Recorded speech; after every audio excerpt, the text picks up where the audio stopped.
Thank you so much for attending my presentation about the sad failure of Arctovish, and first let's quickly talk about the other three Gen 8 fossils. These Pokemon, being Dracovish, Dracozolt, and Arctozolt, are all pretty strong. They all have moves, either Vicious Rend or Bolt Beak, that double damage when they go first. This makes speed the name of the game. Dracozolt and Arctozolt are each strong Pokemon in OU, taking advantage of speed boosting abilities Sand Rush and Slush Rush respectively. This gives them good wall breaking despite their mediocre looking attack. While neither are OU proper, both being banned from underuse, they maintain niches. But Dracovish is a whole other beast. While it doesn't have an ability to increase speed, it gets Strong Jaw, which boosts Vicious Rend to absurd levels. This thing was banned from Gen 8 OU and retained a place in Ubers as one of the most busted Pokemon of all time.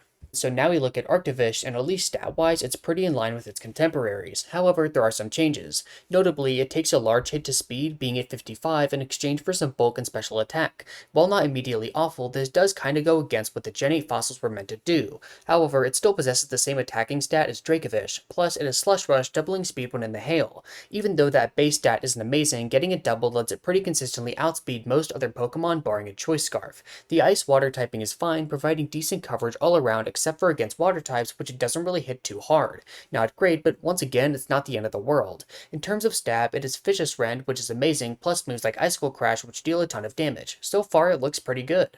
Arctovish sets are pretty simple. The main goal whenever you're using this thing is to throw out powerful Vicious Rends as much as you possibly can, but when you can, it does have some tools. Icicle Crash is a clear second attacking option, chunking opposing dragons for a lot of damage. As I talked about earlier, its stab doesn't really hit water types. However, because Freeze Dry exists, it can. 80 base special attack isn't a lot, but still generally gets the job done. The last lot though is where things get more interesting. Substitute is a pretty simple option conceptually. This thing is going to force a lot of switches, so taking advantage of that can net you free attacks, but Protect is less straightforward and really works because of the metagame it wound up in.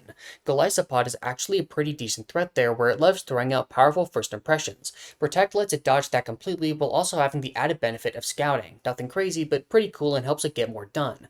Finally, for items, you go with something that gives you a bit more punching power, either a Life Orb or a Choice Band. While everything seems fine, Arctovish never really did that well. It absolutely fell through the tiering rung, eventually ending up in ZUBL. Just for reference, all the other Gen 8 fossils were at least UUBL or higher, a bit disappointing to say the least. However, it did have a place in RU on Hail teams. It would never be super meta, but C tier is fine I guess. Outside of that, it could be used in PU to some success. These generally liked using a Choice Band and its secondary ability Water Absorb, taking advantage of the metagame's lower speed to throw out Vicious Rends. Arctovish bottomed out at B-, a wholly mediocre performance. So what happened? A really large part of it is Hail, which, especially in the low tiers, doesn't have setters that are all that strong. Alolan Ninetales is by far the best regular Pokemon with Snow Warning, and it sits up in OU. With access to Aurora Veil, a great speed stat, and some good offensive moves, it puts in a ton of value on offensive teams. But aside from that, things get a bit awkward. Abomasnow is fine, albeit a bit frail and exploitable. Vanillix has the attacking stats to use a Choice Specs, powering up Blizzard hard. Aurorus is also there. That's pretty much it. They're all not too difficult to stop with low speed stats and fine at best defenses. Plus, for typing, it's less potent. Another thing that makes the other ice fossil good is secondary typing of electric. This gives it the notorious bulk beam coverage, hitting basically everything really hard. Also, again, Arctovish isn't that fast. You need Hail Up for Vicious Rend to be dealing double damage, and that's not very easy. All of this combines to make it shaky at best and much worse than its cousins.